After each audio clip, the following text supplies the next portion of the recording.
Welcome back to Mid-Maryland Votes. Tonight we sit down with Frederick County Council President Brad Young. Fresh off a hard-fought Democratic primary, Brad joins us to discuss the future of the Democratic Party, the growing divide between moderates and progressives, why the political middle seems to be disappearing, and what all of it means for the future of Maryland politics. Now let's get into it. Welcome to Mid-Maryland Votes. I'm your host, Mark Flynn. With me is my co-host, Ethan Lowen. And we have a very distinguished guest with us today. We have County Commissioner and President of the Council, Brad Young. Brad, thank you and welcome to the program. Thank you. It's a pleasure to be here. You've served the community for a long time, both as a county council person and the school board. Can you talk about that a little bit? Yeah, so actually my first service was I was appointed to the board of Frederick Community College in 1998 by Governor Schaefer. I served a 5-year term, then I was reappointed by Governor Glendening to another 5-year term. Then I was reappointed by Governor Ehrlich, a Republican governor, to a third 5-year term. When I concluded that, I ran for the school board in 2010, was elected in 2010, 2014, and 2018. And in 2022, ran for the county council and was elected there in 2022. So between the three, it's about 32 years on all those boards. And you're the president of that council. Is that an elected position or just the person who gets the most votes? No, it's elected. So again, we have 5 council members that serve a region and 2 that are at large. So if you did it by votes, then only the at-large members would ever be able to serve. So it's a matter of we have 7 council members. Whoever could secure 4 votes becomes the president. So, Brad, we were very sad to see that you had lost your primary. Yes. Because we believe that you are an excellent man and a good man for the job, and you've done a great job. And by the way, Ethan and I are both conservatives, so the fact that we're saying that about you is high praise indeed. Yes, I had a lot of conservatives that supported me. One of the things that I prided myself on, I was in this position because I love Frederick County. It's not about anything other than public service to me. I've always said I serve at the will of the people. When the people choose otherwise, I will go on. This doesn't end my service to Frederick County. I'm a lifer, 10th generation Frederictonian. I have 3 children that are here, and now my 7th grandchild on the way. So we're deeply committed to Frederick. I'm a small business owner. My wife's a small business owner. We made our living here. Frederick has blessed us, and it's been a blessing for me to be able to give back in some way. What do you attribute your bipartisan appeal, something that may have always been a little bit difficult, but has been almost impossible for the last decade plus? What has made you the exception in that regards? Well, number one, I think I make myself extremely accessible. I'm out in the community as much as anybody. I know our sheriff, Chuck Jenkins, claims to be the most accessible. I think I'm right there with him. One of the criticisms that I got in this campaign is why are there so many yards that have Chuck Jenkins and Brad Young signs on it, the opposite of each other politically in many ways. And I attribute that a lot to that we're both out there and people like to know who's in office. They like to have them accessible. And so I think that's part of the reason there were so many. And some of them were Democratic yards, some of them were Republican yards. So, but what I always committed to do is when I got elected is to work with everybody, regardless of their party, for the better of Frederick County.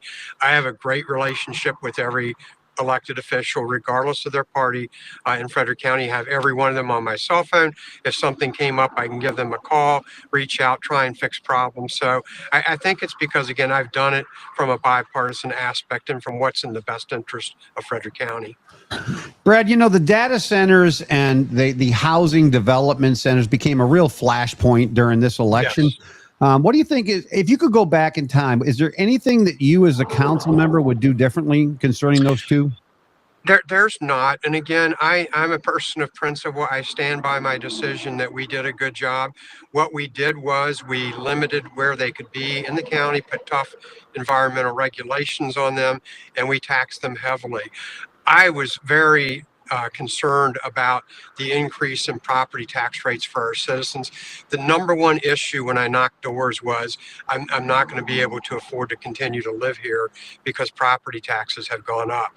So actually last night I bipartisanly supported or co-sponsored a bill with Councilmember Mason Carter, the Republican from District 5, to increase the tax credit for our seniors and for our veterans to 30% and increase the amount of income that they could have to be eligible from 80,000 to 120,000. That will be an overall reduction of approximately $500,000 in taxes to our seniors and to our veterans. And I was happy to do that. I wanted to take that data center revenue and continue to be able to cap and cut tax rates. If you look at some of the other counties, Loudoun County has cut their tax rate by 43%. They have brand new schools. They fund their teachers, their fire department, all those things well. Potentially, the data center campus that we approved could bring in $250 million, which is about 25% of our current budget. And I would have wanted to see a chunk of that go to tax reduction to take the tax burden off the backs of our residential taxpayers. And I think you bring up obviously a very important point is that, of course, here in Maryland, between over the last 18 months, Maryland went from being the 13th highest taxed state in America to being the 7th.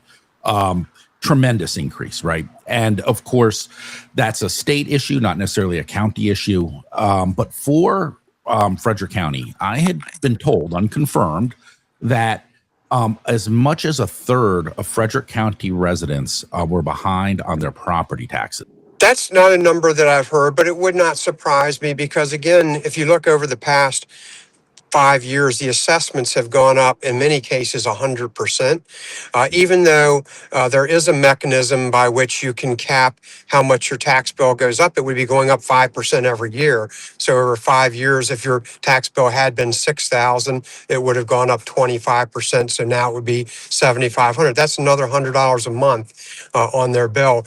We also know that their cost of living between their insurance rates, their food, their gas has gone up, and it is an issue. So we do have a lot of people that are struggling.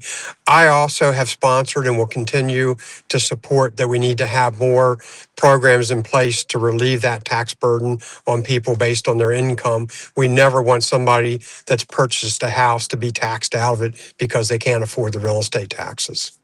That literally has happened to a neighbor of mine. Yes. Over the last year. They purchased a home in my area about 2 years ago, and they have now been taxed out of that home. You're talking about very real life issues. So I'll give an example. I stopped at Sheetz about 2 months ago and was pumping my gas at 7 o'clock in the morning. And this elderly man who had on a Army veteran hat started walking over. I'm like, okay, what are we going to talk about? He goes, "You're Mr. Young, aren't you?" I'm like, "Yes." He goes, "Well, I want to tell you, I'm not here to complain about taxes. They're too high. I want to tell you, you made the right decision on data centers. I'm selling my house that I bought and wanted to die in because I can't afford the taxes." And I asked him where he was moving to, and he's moving to Virginia because of the data centers. The real estate tax rates there are much lower than they are here. So it is a real factor that people are either losing their homes or having to make decisions to relocate to other areas where the taxes are not so high. You know, that is a tragedy that so many people. I live in the Myersville area, and there's a lot of retirees here and older folks, and they can't afford it. They're not able to afford to stay, and a lot of them are leaving to go to West Virginia or Pennsylvania, which is tragic because we have so many people. I read the stat that said 300,000 Marylanders have left Maryland in just the last few years.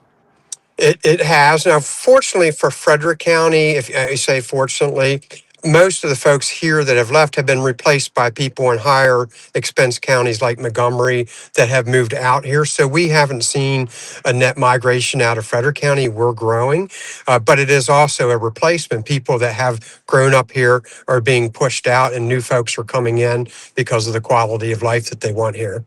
You know, you mentioned people coming up from Montgomery County, and of course, they're bringing their politics with them, which is a lot of it is progressive. Yes. I would say you're a centrist who appeals to both sides of the aisle. Is that where the Democratic Party's going, or Brad? Or are we going to? No, we're doing the exact opposite. We're going towards the extreme, and I think honestly, both parties are doing that. It's going to be harder and harder to get through your primary as a moderate Republican or a moderate Democrat. And so I attribute a lot of it to when gerrymandering started nationally. We've started to make political contest be about who can be the most conservative or who can be the most liberal that's there. And so I think that's bad. I know a lot of people will say this was not a one-issue election.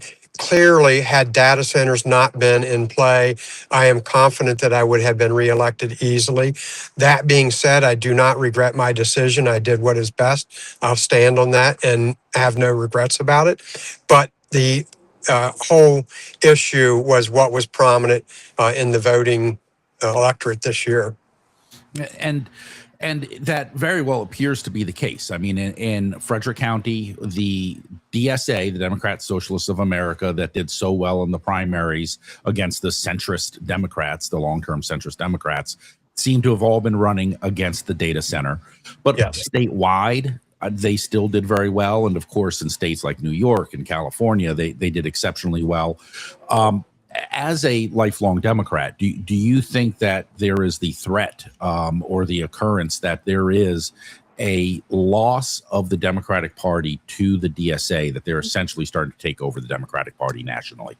Well, and again, I think it's true in both parties. If you look in Frederick County now, we have 60,000 non-affiliated voters that have said, I don't like either party. I'm not going to be a Republican. I'm not going to be a Democrat. Unfortunately, I probably had 20 folks walk up on election day and say, I went in to vote for you, Mr. Young, but I can't vote as a non-affiliated voter in the primary. And so, again, I think the issue we're going to have is more and more people are the moderate and centrist folks are being driven out of both parties. And what we're going to have is even more concentration of the very left in the Democratic Party and the very right in the Republican Party. And in the general election, all those folks in the middle are going to be stuck with what was picked for them in the primary. I predict within 5 years in Frederick County, there'll be more non-affiliated voters than Republicans. And all those folks do not have any say in the primary as to who goes on to the general election. So I think as a country, we have to figure that out. We have to figure out why so many people are disengaged. On primary day, it was, if you did not vote, it's because you did not want to. We had 8 early voting days, election day, mail-in ballot. Literally, it would take you 2 seconds to vote, and folks didn't do that. And so we have to look at how do we get people more engaged. I've never missed a vote since I was 18, whether it be a national election, state election, or the town of Walkersville. I have voted in every election since I was able to. I've instilled that in my children as well, the importance of your vote is important to go out there and make sure that you have that opportunity of voting. It's a privilege that we have. Without question. And, you know, the centrist Democrats, and now they're feeling kind of politically homeless, both in Frederick County and Montgomery County. What would be your advice to centrist Democrats? Should they hold on, or what exactly should they do to get the party back? Well, the best advice is we have to be involved. We have to vote and go out there. So many people did not vote in the primary, and we end up with the candidates we end up in. So be true to your beliefs and stay where you're at. And you know, that's the one thing that I'm always very proud of, is that my beliefs are my belief. And I said it from the beginning. I would stand on what I believed in, and if I didn't get reelected for it, that was okay. And I think that you make a great point, which is that the gerrymandering, as well as the low turnout, I believe in some counties, the turnout was 22% lower now than it was 2 years ago in the last election. It basically forces the most extreme candidates to the forefront. And rarely is the most extreme in almost any scenario, politics or otherwise, the best way to go. And so I think you're hitting the nail on the head. Obviously, the national issue, right, of data centers, as you had mentioned earlier, came into play. As an outsider, I have a specific perspective on it, but you, as the person on the inside dealing with all the details, can you explain to us how this issue unfolded and going from a great, legitimately a fantastic budgetary decision to being this highly controversial decision? Absolutely. So when I got elected to the council, there were already a number of data centers that were under construction or in planning in Frederick County. Our laws had already allowed that. So our new county executive put together a commission to say, what additional restrictions or rules should we put on that? We had a 9-month commission. They made recommendations. Ultimately, what we did was we enacted stricter new regulations. As an example, we require using Tier 4 generators, which are the most environmentally friendly that you can get out there. We required bigger setbacks than other counties had provided. We required more berming and more cover so that they weren't as much of an eyesore to neighbors that were there. In addition to that, we restricted where they could go to a new overlay. When we came into office, they were allowed in any LI and GI zone property in the county, which was approximately 5,000 acres. We designated one zone, which was about 2,600 acres around the old East Alco site in Adamstown. What happened then was folks started to really get upset about them because of national things and started to use the internet, Facebook, social media to start to scare and bring people together. The irony of the whole thing is a lot of the opposition used AI technology and all the social media platforms to argue why we don't need those things. And so ultimately, again, they did a good job of using scare tactics, of using bad examples of things that happen in other areas. As an example, in Georgia, where data centers were using groundwater and drying up folks' wells. None of the data centers here in Frederick County will use any groundwater. Everything comes from our wastewater treatment center. They talked about, again, some of the pollutants that they were coming out, not taking into account that we were requiring Tier 4 generators. So a lot of scare tactics were used to get people mobilized. They did a great job with it. I'll give them kudos. They had an effective campaign to get people riled up to come out.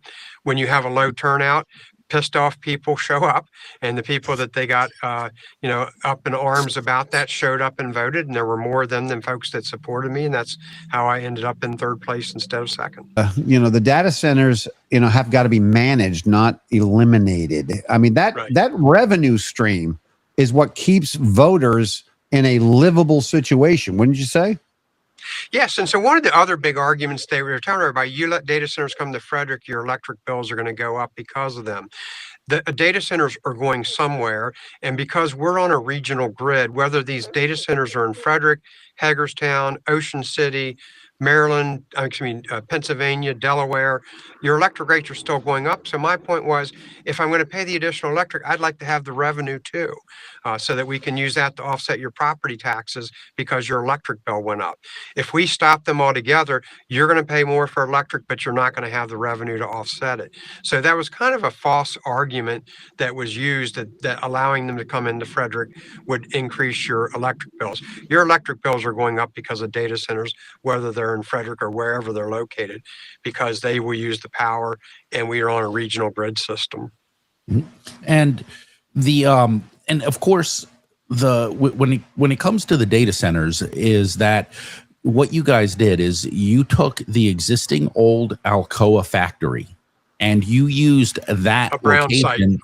Yes, for the data center, which I don't know how much smarter of an area you could have chosen other than an existing heavy industrial, already built out space for something that is going to generate 25% of the tax revenue, not from the people, but from a business.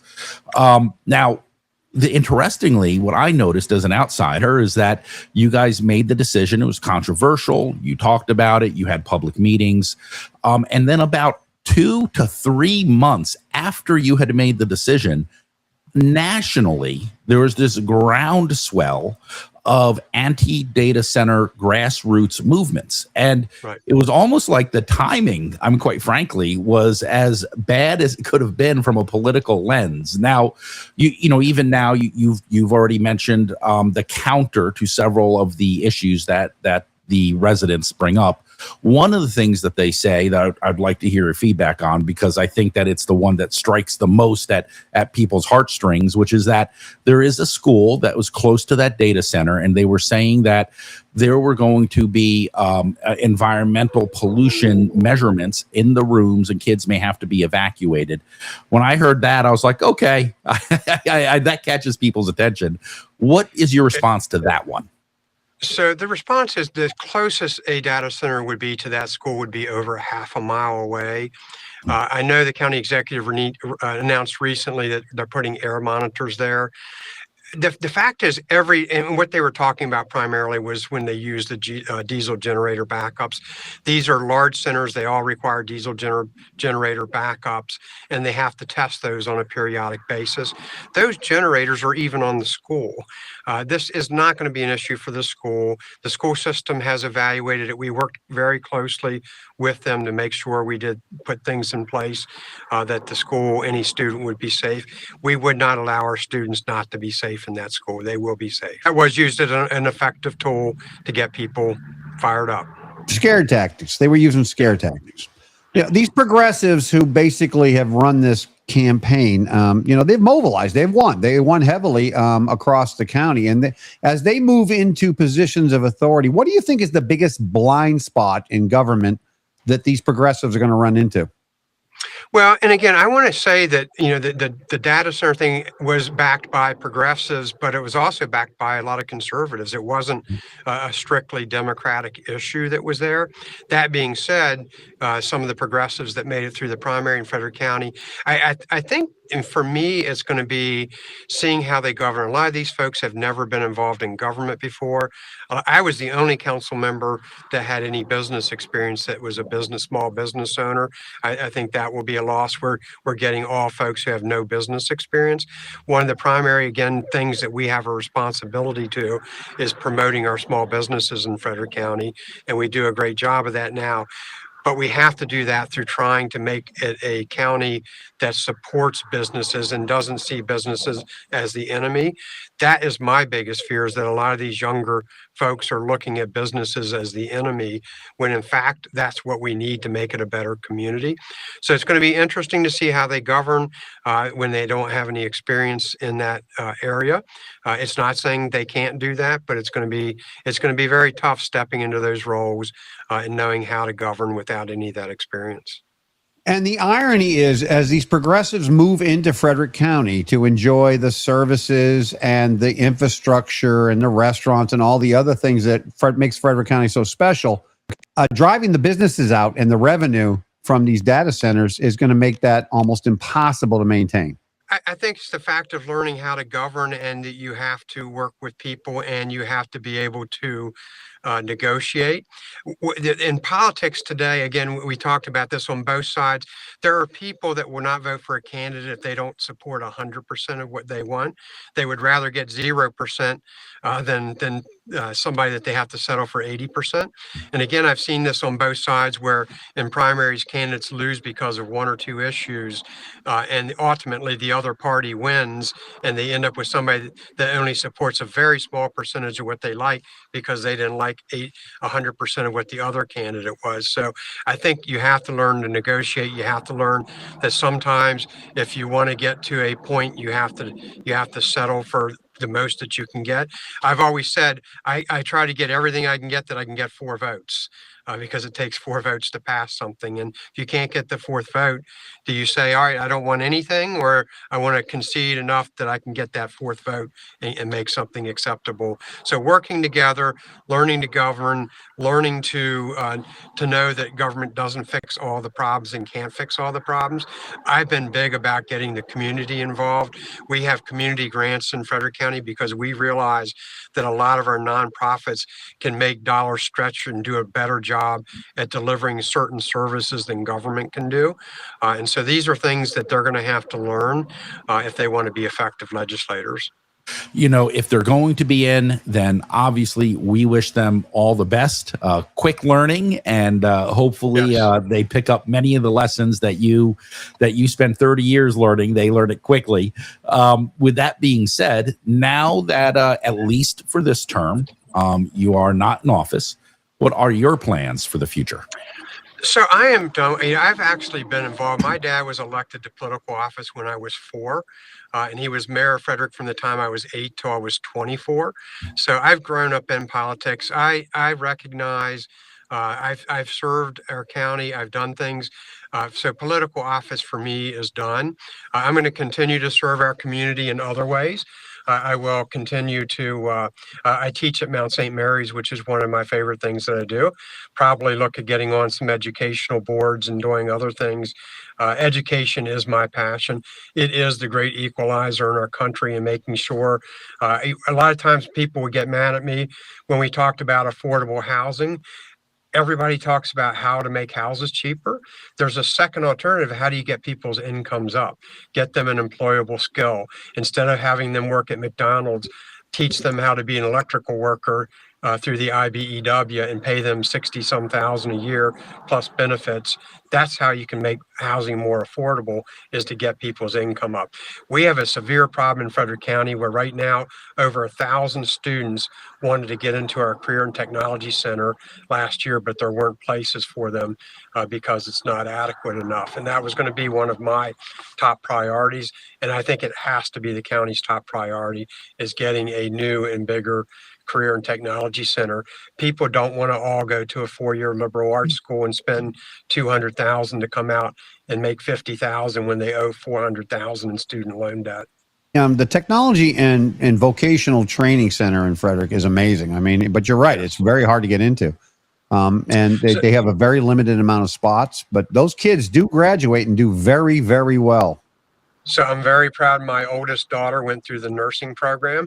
In 10th grade, she was not a motivated student. She found her passion in nursing. She went through the program there, eventually went through FCC, started to work in the emergency department of Frederick, finished her bachelor's, got her master's, moved up to charge nurse, moved up to manager of the ED. Now she's director of the ED and pediatric ED at Frederick Health Hospital. And I attribute that to her, the backbone or the basics that she got through the Career and Technology Center. That's a great testimony. You know, I guess in a sense, you're announcing right here on this show your retirement from politics. Yes, I've had a good run, but it is very tiring. It is very stressful at times. I would tell you the biggest aspect that is probably hard to deal with is the impact that it has on your family. When your children are looking online and seeing people saying that you're on the take and that you're crooked and that you're doing this and you don't care about the county, and them saying, Dad, why would people, they don't know you, why are they saying that? Yeah, being in politics is not only stressful on you as the person in office, but it's very stressful on your family. Again, I grew up in a family where politics was there, and I saw the impact that it had on my dad. I frankly had pledged not to be in politics when I got married. I didn't want to be away from my children. I waited till they were grown before I got involved in politics on the elected side. But it's very stressful. You go online and people are saying you're on the take, you're doing this to pad your pocket, you don't care about Frederick County, you don't care about children. And my children and my wife and folks are saying, who are these people and why are they saying these mean things? And I would have to say, you know what? They don't know. They're just angry. They're lashing out. Unfortunately, there are people that dialed those folks up to think that way and knowing that that would be effective for their purposes. But I give great respect to anybody that serves in office, anybody that puts themselves up to be on the ballot and run, because it takes a lot of time. It's very stressful. And like I say, it's very demanding of your family. This past spring, my oldest grandson, I missed his baseball games on Tuesday nights because we have council. I'm looking forward not to missing any more of his games.